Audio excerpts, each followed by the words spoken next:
ಪೊಲೀಸರ ಮೇಲೆ ಹಲ್ಲೆ, ಆರೋಪಿಗೆ ಪೊಲೀಸರಿಂದ ಗುಂಡೇಟು. ಲವರ್ಸ್ಗಳನ್ನು ಟಾರ್ಗೆಟ್ ಮಾಡಿ ದರೋಡೆ ನಡೆಸುತ್ತಿದ್ದ ಆರೋಪಿ ಸಂಜಯ್ ಕೊಪ್ಪದ ಈತನನ್ನು ಗದಗ ಪೊಲೀಸರು ಸ್ಥಳ ಮಹಜರು ನಡೆಸಲು ಕರೆದುಕೊಂಡು ಹೋದ ಸಂದರ್ಭದಲ್ಲಿ ಪೊಲೀಸರ ಮೇಲೆ ಸಂಜಯ್ ಅಟ್ಯಾಕ್ ಮಾಡಿದ್ದಾನೆ.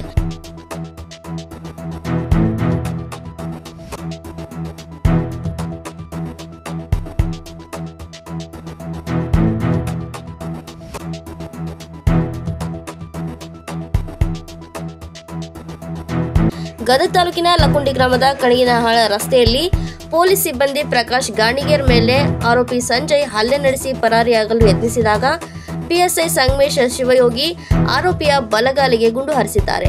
ನಿರ್ಜನ ಪ್ರದೇಶಕ್ಕೆ ಹೋದ ಹುಡುಗ ಹುಡುಗಿಯನ್ನ ವಿಡಿಯೋ ಮಾಡಿಕೊಂಡು ಪೊಲೀಸರ ಸೋಗಿನಲ್ಲಿ ಅಲ್ಲಿಗೆ ಹೋಗಿ ಲವರ್ಸ್ಗಳನ್ನು ಹೆದರಿಸಿ ಆರೋಪಿ ಸಂಜಯ್ ಅವರ ಬಳಿ ಇರುವ ಮೊಬೈಲ್, ಬಂಗಾರದ ಒಡವೆಗಳು ಹಾಗೂ ಹಣವನ್ನು ಕಿತ್ತುಕೊಂಡು ದರೋಡೆ ನಡೆಸುತ್ತಿದ್ದನು.